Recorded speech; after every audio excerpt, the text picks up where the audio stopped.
ಎಲ್ಲರಿಗೂ ನಮಸ್ಕಾರ. ಒಂದಷ್ಟಿಯಲ್ಲಿ ನನಗೆ ಈ ಶಿರ್ಸಿ ಜಿಲ್ಲೆ ಹೋರಾಟ ಇದು 3ನೇ ಸೋಪಾನ. ಇದು ಹತ್ತತ್ರ 24 ವರ್ಷಗಳ ಹಿಂದೆ ದಿವಂಗತ NS ಹೆಗಡೆ ಮಳೆನಹಳ್ಳಿಯವರ ಅಧ್ಯಕ್ಷತೆಯಲ್ಲಿ ಒಂದು ಸಣ್ಣ ಹೋರಾಟ ಪ್ರಾರಂಭ ಆಯಿತು. ನಾನು ಆಗಲೂ ಗೃಹ ಸಂಚಾಲಕನಾಗಿದ್ದೆ. ಆಗಿನ ವಿಷಯ ಸ್ವಲ್ಪ ಬೇರೆಯೇ ಇತ್ತು. ಜಿಲ್ಲೆಯ ಒಟ್ಟೊಟ್ಟಿಗೆ ನಮ್ಮ ತಾಲೂಕುಗಳು ಬೇರೆಯ ಜಿಲ್ಲೆಗೆ ಸೇರ್ಪಡೆಯಾಗುವುದನ್ನು ತಪ್ಪಿಸುವ ಜವಾಬ್ದಾರಿ ಕೂಡ ಆ ಹಂತದಲ್ಲಿತ್ತು. ಮಾನ್ಯ ಯಡಿಯೂರಪ್ಪ ಸಾಹೇಬರು ಮುಖ್ಯಮಂತ್ರಿ. ಅದಕ್ಕೂ ಪೂರ್ವದಲ್ಲಿ ದಿವಂಗತ VS ಸೋಂದರ್ಯವರು ಅವರ ತಮ್ಮ ಲೇಖನಿಯ ಮೂಲಕ ಯಾರನ್ನೆಲ್ಲ ಜಾಗೃತಗೊಳಿಸಬೇಕೋ ಆ ಪ್ರಯತ್ನವನ್ನು ಮಾಡ್ತಾಯಿದ್ರು. ಪ್ರಿಯ ವೀಕ್ಷಕರೇ, ಈ ವಿಡಿಯೋನ ನೋಡೋದಕ್ಕೂ ಮೊದಲು ನಮ್ಮ ಚಾನೆಲ್ ಅನ್ನ ಇನ್ನು ಸಬ್ಸ್ಕ್ರೈಬ್ ಮಾಡ್ಕೊಂಡಿಲ್ಲ ಆದರೆ ತಕ್ಷಣವೇ ಸಬ್ಸ್ಕ್ರೈಬ್ ಮಾಡ್ಕೊಳ್ಳಿ. ಹಾಗೆ ವಿಡಿಯೋ ಇಷ್ಟ ಆಗಿದ್ರೆ ಶೇರ್ ಮಾಡಿ. ಮಾನ್ಯ ಜಗದೀಶ್ ಶೆಟ್ಟರ್ ಅವರು ಮುಖ್ಯಮಂತ್ರಿ ಆಗಿದ್ದಂಥ ಸಂದರ್ಭದಲ್ಲಿ ನಮ್ಮ ಆದಿಮನೆ ಬಂದಿರಲಿಕ್ಕಿಲ್ಲ, ಮಹಾಂತೇಶ್ ಆದಿಮನೆ ಮತ್ತು ಒಂದು ಕೆಲವಾರು ಸ್ನೇಹಿತರು ಸೇರಿಕೊಂಡು ಒಂದು ಹೋರಾಟದ ಜವಾಬ್ದಾರಿಯನ್ನು ವಹಿಸಿಕೊಂಡು ಕೆಲಸ ಮಾಡಲಿಕ್ಕೆ ಪ್ರಾರಂಭ ಮಾಡಿದ್ರು. 2014ರಲ್ಲಿ ಮಾನ್ಯ ಉಪೇಂದ್ರ ಪೈ ಅವರ ಅಧ್ಯಕ್ಷತೆಯಲ್ಲಿ ಎಲ್ಲ ಇಡೀ ಜಿಲ್ಲೆಯ ಜನರೆಲ್ಲ ಸೇರಿಕೊಂಡು ಒಂದು ನಿರ್ಣಯವನ್ನು ಮಾಡಿ, ಇಲ್ಲ ಇದೊಂದು ನಿರ್ಣಯಾತ್ಮಕವಾದಂಥ ಹಂತಕ್ಕೆ ಈ ಜಿಲ್ಲೆಯ ಹೋರಾಟವನ್ನು ತೆಗೆದುಕೊಂಡು ಹೋಗಲೇಬೇಕು ಎನ್ನುವ ಕಾರಣದಿಂದ ಸಾಕಷ್ಟು ಕೆಲಸವನ್ನು ಮಾಡ್ತಾ 3 ಮುಖ್ಯಮಂತ್ರಿಗಳನ್ನು, ಒಬ್ಬ ಮಾಜಿ ಪ್ರಧಾನಿಗಳನ್ನು, ಸಾಕಷ್ಟು ಜನ ಕ್ಯಾಬಿನೆಟ್ ಮಂತ್ರಿಗಳನ್ನು ಭೇಟಿ ಮಾಡ್ತಾ ಇಡೀ ಶಿರ್ಸಿ ಬಂದು ಕೂಡ ಮಾಡ್ತಾ ಒಂದು ಹಂತದಲ್ಲಿ ಹೋರಾಟಕ್ಕೆ ಹೊಸದೊಂದು ಚಾಲನೆ ಸಿಕ್ತು. ಕಳೆದ 1-1.5 ವರ್ಷದಿಂದ ಚುನಾವಣೆ ನಂತರದಲ್ಲಿ ಬೇರೆ ಬೇರೆ ಕಾರಣದಿಂದ ಸ್ವಲ್ಪ ಈ ಹೋರಾಟ ತನ್ನ ವೇಗವನ್ನು ಕಳ್ಕೊಂಡಂಥ ಸಂದರ್ಭದಲ್ಲಿ ನಮಗೆ ತುಳಿತ ಜಿಲ್ಲೆ ಆಗ್ತದೆ ಬಿಡ್ತದೆ ಎರಡನೇ ವಿಚಾರ. ಆದರೆ ಈ ಹೋರಾಟ ಶಾಶ್ವತವಾಗಿರಬೇಕು, ಜಿಲ್ಲೆ ಆಗುವವರೆಗೂ ಇರಬೇಕು ಎನ್ನುವ ಒಂದು ತುಳಿತದಲ್ಲಿ ಇರಬೇಕಾದ್ರೆ ಅನಂತಮೂರ್ತಿ ಹೆಗಡೆಯವರು ಏನೋ ಒಂದು ದಿವಸ ನಮ್ಮ ಆಫೀಸಿಗೆ 4 ಜನ ಸ್ನೇಹಿತರೊಟ್ಟಿಗೆ ಸೇರಿಕೊಂಡ್ರು. ನಮಗೆ ಶಿರ್ಸಿ ಜನರಿಗೆ ವಿಶೇಷವಾಗಿ ಹೋರಾಟ ಅಂದ ತಕ್ಷಣ ನೆನಪಾಗುವುದು ದಾರೇಶ್ವರ ವಕೀಲರು. ನಾವು ನಮಗಿಂತ ಹಿರಿಯರಿಗೆ ತುಂಬ ಜನರಿಗೆ ಗೊತ್ತಿದೆ, 1 ಕಪ್ ಚಾಕ್ಕೆ 5 ಪೈಸೆ ಹೆಚ್ಚಾದಾಗ ಅವರು ಒಬ್ಬರೇ ಹೋರಾಟ ಮಾಡಿದ್ದನ್ನು ನೋಡಿದ್ದೇವೆ ನಾವು ಕಾಲೇಜಿಗೆ ಹೋಗ್ತಾ, ಹೈಸ್ಕೂಲಿಗೆ ಹೋಗ್ತಾ. ನನಗೆ ಅನಂತಮೂರ್ತಿಯವರನ್ನು ನೋಡಿದಾಗ ಈ ಮನುಷ್ಯನಲ್ಲಿ ಒಂದು ಹೋರಾಟದ ಕಿಚ್ಚಿದೆ. ಈ ಹೋರಾಟಕ್ಕೆ 1000 ಜನ ಬರಬೇಕು ಅಂದರೆ ಅಷ್ಟು ಸುಲಭ ಅಲ್ಲ. ಶಿರ್ಸಿ, ಸಿದ್ದಾಪುರ, ಯಲ್ಲಾಪುರ ತಾಲೂಕುಗಳಲ್ಲಿ ಜನರನ್ನು ಸೇರಿಸಿಕೊಂಡು ಹೋರಾಟಕ್ಕೆ ಇಳಿಯೋರು. ಅವರು ಮಲ್ಟಿ ಸ್ಪೆಷಾಲಿಟಿ ಆಸ್ಪತ್ರೆ ಆಗಬೇಕು, ಇಲ್ಲಿಯ ಜನರಿಗೆ ಒಂದು ಆರೋಗ್ಯಪೂರ್ಣವಾದಂಥ ಬದುಕಿಗೆ ಒಂದು ಅನುಕೂಲ ಆಗಬೇಕು ಅಂತ ಒಂದು ಹೋರಾಟವನ್ನು ಪಾದಯಾತ್ರೆಯನ್ನು ನಡೆಸಿದರು. AC ಆಫೀಸ್ ಎದುರುಗಡೆ 1 ವಾರಗಳ ಕಾಲ ನಿರಸನವನ್ನು ಮಾಡಿದರು. ಹೀಗೆ ನಾನು ಅವರೊಟ್ಟಿಗೆಲ್ಲ ಅವರ ಹೋರಾಟದ ಮನೋಭೂಮಿಕೆಯನ್ನು ನೋಡ್ತಾ ಇದ್ದೆ. ಈ ಮನುಷ್ಯ ನಮ್ಮ ಶಿರ್ಸಿ ಜಿಲ್ಲೆಯ ಹೋರಾಟಕ್ಕೆ ಸಿಕ್ಕಿದ್ರೆ ಒಂದು ಸ್ವಲ್ಪ ಒಂದು ಎಕ್ಸ್ಟ್ರಾ ಮೈಲೇಜ್ ಸಿಗ್ಬೋದು ಎನ್ನುವ ಆಸೆ ಕೂಡ ನಮ್ಮಲ್ಲಿ ಬೆಳೀತಾ ಇತ್ತು. ಆ ಸಂದರ್ಭದಲ್ಲಿ ಅವರಾಗಿಯೇ ನಮ್ಮ ಹತ್ರ ಬಂದಾಗ ನಾವು ಪುನಃ ಮೈ ಚಳಿಯನ್ನು ಬಿಟ್ಟು ಈ ಜಿಲ್ಲಾ ಹೋರಾಟದ ಮತ್ತೊಂದು ಸೋಪಾನಕ್ಕೆ ನಾವೆಲ್ಲ ಅಣಿಯಾಗಿ ನಿಂತಿದ್ದೇವೆ. ಇವತ್ತು ವಿಸ್ತಾರವಾದ ಕರ್ನಾಟಕದ 3 ಜಿಲ್ಲೆಗಳಲ್ಲಿ ನಮ್ಮ ಉತ್ತರ ಕನ್ನಡ ಜಿಲ್ಲೆಯೂ ಒಂದು. 12 ತಾಲೂಕುಗಳನ್ನು ಒಳಗೊಂಡಂಥ ವಿಶಾಲವಾದ ಈ ಜಿಲ್ಲೆ ಭಾವನಾತ್ಮಕವಾಗಿ ಜಗತ್ತಿನ ಸೌಂದರ್ಯವನ್ನು ಎರಕವೊಯ್ದ ಭೂಪ್ರದೇಶ. ಕರ್ನಾಟಕದ ಕಾಶ್ಮೀರ, ಸಹ್ಯಾದ್ರಿ ಬೆಟ್ಟಗಳ ಸಾಲು, ಕರಾವಳಿಯ ತೆರೆಗಳ ತಂಗಾಳಿ, ಬಯಲು ಸೀಮೆಯ ಸುಡು ಬಿಸಿಲು, ತೆಂಗು ಕಂಗುಗಳ ಸುಂದರ ನೋಟ ಉತ್ತರ ಕನ್ನಡಿಗರಿಗೆ ಹೆಮ್ಮೆ ತಂದಿದ್ದು ಸತ್ಯ. ಆದರೆ ಅಭಿವೃದ್ಧಿಯ ಭಾಷೆಯಲ್ಲಿ ಮಾತನಾಡುವಾಗ ನಾವು ತಡವರಿಸುತ್ತೇವೆ. ನಾಗರಿಕರಿಗೆ ಸಿಗಬೇಕಾದ ಸರ್ಕಾರಿ ಸೌಲಭ್ಯಗಳಿಂದಲೂ ಬಹುಪಾಲು ಜನ ದೂರವಾಗಿದ್ದೇವೆ. ಜಿಲ್ಲಾ ಕೇಂದ್ರ ಕಾರವಾರದ ಕಟ್ಟದ ಮೇಲೆ 7 ತಾಲೂಕುಗಳಿನ ಜನರಿಗೆ ಬಹುದೂರ ಇದಕ್ಕೆ ಸಂಚರಿಸುವ ಪ್ರಯಾಣವು ತುಂಬ ಪ್ರಯಾಸವಾದದ್ದು. ಬಹುಶಃ ನಮ್ಮ ಹೋರಾಟಕ್ಕೆ ನಿಮ್ಗೆ ಆಶ್ಚರ್ಯ ಆಗ್ಬೋದು, ಮೂಲ ಪ್ರೇರಕರು ಅಂದರೆ ಪೊಲೀಸ್ ಇಲಾಖೆಯವರು ಇದ್ದಾರೆ, ರೆಕಾರ್ಡ್ ಮಾಡ್ತಾ ಇದ್ದಾರೆ ನಮ್ಮ ಮಾತುಗಳೆಲ್ಲ. ಯಾಕೆಂದರೆ ಎಷ್ಟೋ ಜನ ಪೊಲೀಸ್ ಅಧಿಕಾರಿಗಳಿಗೆ ಬೆಳಗ್ಗೆ ಕಾರವಾರಕ್ಕೆ ಹೋಗಿ ಮಧ್ಯಾಹ್ನ ಬಂದರೆ ಮತ್ತೆ 2 ಗಂಟೆ ಕಾರವಾರಕ್ಕೆ ಹೋಗಿ ಪುನಃ ಸಾಯಂಕಾಲ ಮಾಡಿ ಬರ್ತಕ್ಕಂಥ ಶಿಕ್ಷೆಯನ್ನು ಸರ್ಕಾರಿ ಅಧಿಕಾರಿಗಳು ಅನುಭವಿಸ್ತಾ ಇದ್ದಾರೆ. ಯಾರೆಲ್ಲ ವ್ಯಾವಹಾರಿಕವಾಗಿ ಜಿಲ್ಲಾ ಕೇಂದ್ರವನ್ನು ನೆಚ್ಚಿಕೊಂಡಿದ್ದಾರೋ ಅವರು ಪ್ರತಿಯೊಬ್ಬರಿಗೂ ಕೂಡ ಕಾರವಾರಕ್ಕೆ ಹೋಗಿ ಬರ್ತಕ್ಕಂಥದ್ದು ಒಂದು ಪ್ರಯಾಸದ ಒಂದು ಚಿತ್ರ ಹಿಂಸೆಯಾಗಿದೆ. ಕಾರವಾರ ಸ್ಥಿತಿ ಏನಿದೆ ಅಂದರೆ, ಈ ಜಿಲ್ಲಾ ಪಂಚಾಯತಿಯಲ್ಲಿ ಕೆಲಸ ಮಾಡಿದಂಥ ಶೋಭಾ ನಾಯ್ಕರಿಗೆ, ಜಗಳಣ್ಣವರಿಗೆ ಗೊತ್ತಿದೆ. ನಾವು ಹೋಗೋ ತನಕ ಅವರು ಊಟಕ್ಕೆ ಹೋಗ್ತಾರೆ, ನಾವು ಊಟ ಮಾಡಿ ಬರೋ ತನಕ ಅವರು ಚಾ ಕುಡಿಲಿಕ್ಕೆ ಹೋಗ್ತಾರೆ. ಅಂಥ ಪರಿಸ್ಥಿತಿಯಲ್ಲಿ ಕಾರವಾರ ಚಿತ್ರಣ ನಾನು ಇದಕ್ಕಿಂತ ಹೆಚ್ಚಿಗೆ ಬಿಡಿಸಿ ಹೇಳಲಿಕ್ಕೆ ಹೋಗೋದಿಲ್ಲ. ಅವರ ಟೇಬಲ್ಲು, ಕುರ್ಚಿ, ಅವರ ಹೆಲ್ಮೆಟ್ಟು ಮತ್ತು ಕೋಟಿನಿಂದಾಗಿ ಅವರ ಹಾಜರಾತಿಯನ್ನು ಪ್ರಸ್ತುತಪಡಿಸ್ತಾ ಇರ್ತದೆ. ಇಲ್ಲಿ ಶಿರ್ಸಿ ಜಿಲ್ಲೆ ಆಗಬೇಕು ಎನ್ನುವ ಚಿಂತನೆ ಹೊರಟಾಗ ಒಬ್ಬ DC ಅವರು ಹೇಳಿದ ಮಾತು ನನಗೆ ಈ ಸಂದರ್ಭದಲ್ಲಿ ನೆನಪಾಗ್ತದೆ. ಆಗಲಿ ತುಂಬ ಖುಷಿಯಾಯಿತು.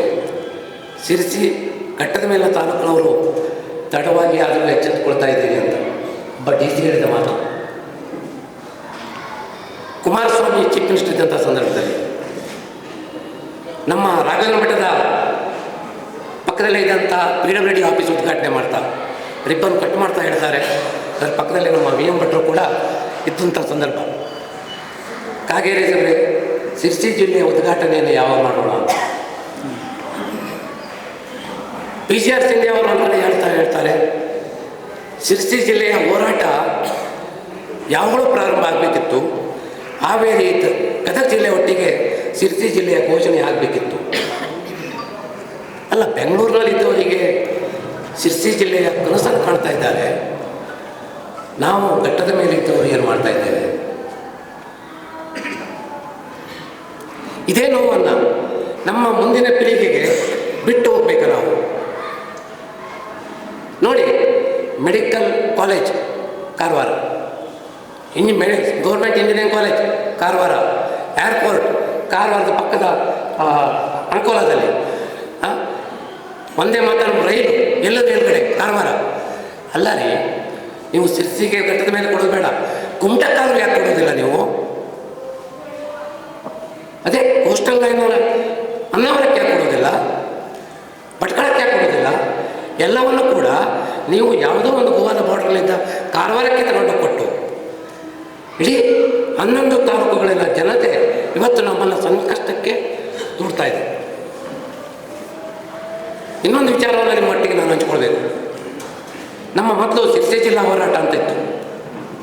ಕೆಲವು ತಾಲೂಕಿನ ಜನರಿಗೆ ಇದು ಎಲ್ಲೋ ಒಂದು ರೀತಿಯ ರೀಜ್ನಲ್ ವರ್ಡ್, ಪ್ರಾದೇಶಿಕತೆಯ ವಾಸನೆ ಬಡಿತಾ ಇದೆಯಲ್ಲ ಅಂತಂದರು.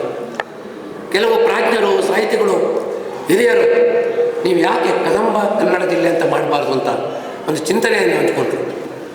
ಒಂದು ಕಡೆ ಸಿದ್ದಾಪುರದ ಭುವನೇಶ್ವರಿ ಕನ್ನಡ ತಾಯಿ, ಈ ಕಡೆ ನಮ್ಮ ಕನ್ನಡದ ಪ್ರಥಮ ರಾಜಧಾನಿ ಬನವಾಸಿ, ಕನ್ನಡದ ಪ್ರಥಮ ರಾಜ್ಯವನ್ನು ಆಳಿದಂಥ ರಾಜವಂಶತ್ವ ಕದಂಬರು, ಇವುಗಳ ಎರಡನ್ನು ಸೇರಿಸಿ ಕದಂಬ ಕನ್ನಡ ಜಿಲ್ಲೆ ಅಂತ ಮಾಡೋಣ ಎನ್ನುವ ಚಿಂತನೆಯೊಂದಿಗೆ ಇವತ್ತು ಕದಂಬ ಕನ್ನಡ ಜಿಲ್ಲೆ ಅಂತ ನಾವು ಇಟ್ಟುಕೊಂಡಂಥ ಹೆಸರು ನಿಮ್ಮೆಲ್ಲರ ಒಪ್ಪಿಗೆಯಿಂದ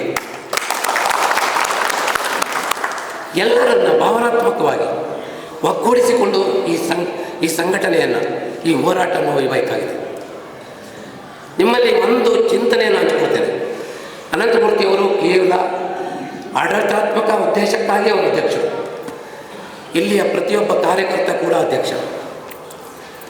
ಇಲ್ಲಿಯ ಪ್ರತಿಯೊಬ್ಬ ಪ್ರಜೆ ಕೂಡ ಈ ಹೋರಾಟದ ಮುಂಚೂಣಿಯ ನಾಯಕ ಎನ್ನುವ ಭಾವ ನಮ್ಮ ಕದಂಬ ಕನ್ನಡ ಜಿಲ್ಲೆಯ ಸಂಘಟನೆ ಇದು ಅಂತ ನಿಮ್ಮಲ್ಲಿ ಹೇಳ್ಕೊಳ್ತಾ,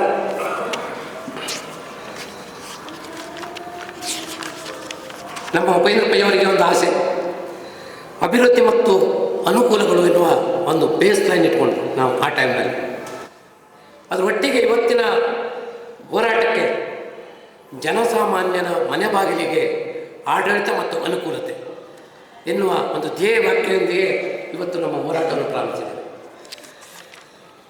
ನಿಮಗೆಲ್ಲ ಗೊತ್ತಿದೆ ಶೈಕ್ಷಣಿಕ ಜಿಲ್ಲೆ ಯಾಕೆ.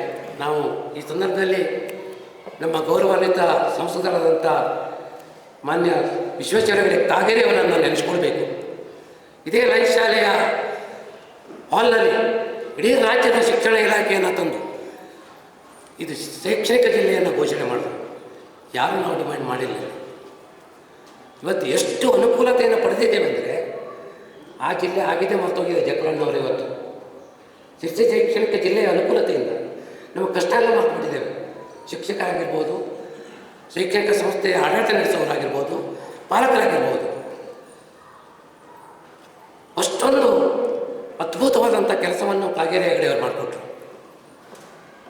ಇವತ್ತು ರೆವೆನ್ಯೂ ಡಿಸ್ಟ್ರಿಕ್ಟು ಕೂಡ ಘೋಷಣೆ ಆದರೆ ಅದು ಎಷ್ಟೊಂದು ಅದ್ಭುತವಾದಂಥ ಅಭಿವೃದ್ಧಿ ಆಗಲಿಕ್ಕೆ ಶಕ್ಯ ಇದೆ. ಇವತ್ತು ಗುಡ್ಡಗಾಡು ಜಿಲ್ಲೆ ಘೋಷಣೆ ಆಗುತ್ತಾ ಎಲ್ಲ ಅವಕಾಶ ಇದೆ ಅಂತ ನಮ್ಮ ಹಿಂದಿನ ಮಾನ್ಯ ಸಂಸದರಾದಂಥ ಅನಂತಕುಮಾರ್ ಹೆಗಡೆ ಅವರು ಪದೇ ಪದೇ ಹೇಳ್ತಾ ಇದ್ದಾರೆ. ಬಹುಶಃ ಈ 6-7 ತಾಲೂಕುಗಳ ಜಿಲ್ಲೆ ಆದರೆ ಇದಕ್ಕೆ ಗುಡ್ಡಗಾಡು ಜಿಲ್ಲೆ ಆಗುವಂಥ ಒಂದು ಕ್ಯಾಪ್ಷನ್ ಕೊಡಲಿಕ್ಕೆ ಸಾಧ್ಯ ಇದೆ ಅಂತ. ಅದು ಬೇರೆ ಕಾರವಾರ ಇವತ್ತೆಲ್ಲರಿಗೂ ಗೊತ್ತಿದೆ, ಡಿಫೆನ್ಸ್ ಸೆಂಟರ್ ಆಗಿದೆ, ಸೆನ್ಸಿಟಿವ್ ಕೇಂದ್ರ ಆಗಿದೆ. 21/2/2021 ಹಿಂದೂ ಪತ್ರಿಕೆಯಲ್ಲಿ ಒಂದು ಎಡಿಟೋರಿಯಲ್ ಬರ್ತದೆ. ಕಾರವಾರ ಇವತ್ತಲ್ಲ ನಾಳೆ ಇದು ಡಿಫೆನ್ಸ್ ಹಬ್ಬ ಹಾಗೆ ಆಗ್ತದೆ. ಅವರದ್ದೇ ಭಾಷೆಯಲ್ಲಿ ಹೇಳೋದಿದ್ರೆ defence theatre commando centre, defence theatre commando centre ಆಗಿದ್ರೆ ಅದನ್ನು ಜಿಲ್ಲಾ ಕೇಂದ್ರವಾಗಿ ಇಟ್ಕೊಂಡು ನಾಗರಿಕರು ಸ್ವತಂತ್ರವಾಗಿ ನಾವು ಅಲ್ಲಿ ವ್ಯವಹಾರ ಮಾಡಲಿಕ್ಕೆ ಶಕ್ಯ ಇದೆಯಾ? ಇನ್ನೂ ಒಂದು ಸತ್ಯ ಅರಿವಾಗಬೇಕು. ನೀವು ಘಟ್ಟದ ಕೆಳಗಿನ ಯಾರೆಲ್ಲ ನೌಕರಿಗೆ ಬಂದಿದ್ದಾರೋ ಶಿರಸಿಗೆ ಅಥವಾ ಘಟ್ಟದ ಮೇಲೆ ಎಲ್ಲರೂ ಒಂದು ಸೈಟ್ ಖರೀದಿ ಮಾಡ್ತಾ ಇದ್ದಾರೆ, ಇಲ್ಲ ಸೈಟ್ ಖರೀದಿ ಮಾಡುವ ಕನಸನ್ನು ಕಾಣ್ತಾ ಇದ್ದಾರೆ. ಯಾಕೆ? ಶಿರಸಿ ಶೈಕ್ಷಣಿಕ ಕೇಂದ್ರ ಆಗಿದೆ, ಶಿರಸಿ ಸಾಂಸ್ಕೃತಿಕ ಕೇಂದ್ರವಾಗಿದೆ, ಶಿರಸಿ ಆರ್ಥಿಕ ಕೇಂದ್ರವಾಗಿದೆ. ಶಿರಸಿಯಲ್ಲಿ ಎಲ್ಲ ಸರ್ಕಾರಿ ಆಫೀಸುಗಳು, ಜಿಲ್ಲಾ ಮಟ್ಟದ ಆಫೀಸುಗಳು ಇಲ್ಲಿ ತನ್ನ ಅಸ್ತಿತ್ವವನ್ನು ಪಡ್ಕೊಂಡಿದೆ. KDCC bank district central office ಇಲ್ಲಿದೆ, KSRTC ಡಿವಿಷನಲ್ ಆಫೀಸ್ ಇದೆ, ಕೋರ್ಟಿನ ಡಿಸ್ಟ್ರಿಕ್ಟ್ ಬೆಂಚ್ ಕೂಡ ನಮ್ಮಲ್ಲಿ ಶಿರಸಿಯಲ್ಲಿದೆ. ಓನ್ಲಿ DC ಮತ್ತು SP ಆಫೀಸ್ ಮಾತ್ರ ಆಗಬೇಕಾಗಿದೆ. ಹೀಗೆ ಹೇಳ್ತಾ ಹೋದರೆ ನಾವು 2-3 ತಾಸು ಹೇಳುವಂಥ ವಿಷಯಗಳು ಇದೆ. ನಿಮಗೆ ನಾನು ಅದ ಕಡೆ ಲೆಜರ್ ಹೇಳ್ಕೊಂಡು ಬಂದಿದ್ದೇನೆ. ನಾವು ಇಷ್ಟು ವರ್ಷ ಡಾಕ್ಯುಮೆಂಟ್ ಮಾಡಿದಂಥ ಡಾಕ್ಯುಮೆಂಟು ಕೂಡ ನಡೀತಿದೆ, ಅಷ್ಟು ಫೈಲ್ ಇದೆ. ಆದರೆ ಸಿದ್ದೇಶ್ವರ ಸ್ವಾಮಿಯವರ ಒಂದು ಮಾತು ನನಗೆ ಭಾಳ ನನ್ನ ಹೃದಯಕ್ಕೆ ತಾಗಿದಂಥ ಮಾತು.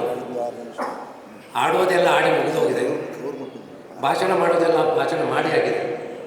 ಈಗ ನಡೆಯೋದು ಮಾತ್ರ ಉಳ್ಕೊಂಡಿದೆ, ನಡೆಯೋದು ಮಾತ್ರ ಉಳ್ಕೊಂಡಿದೆ.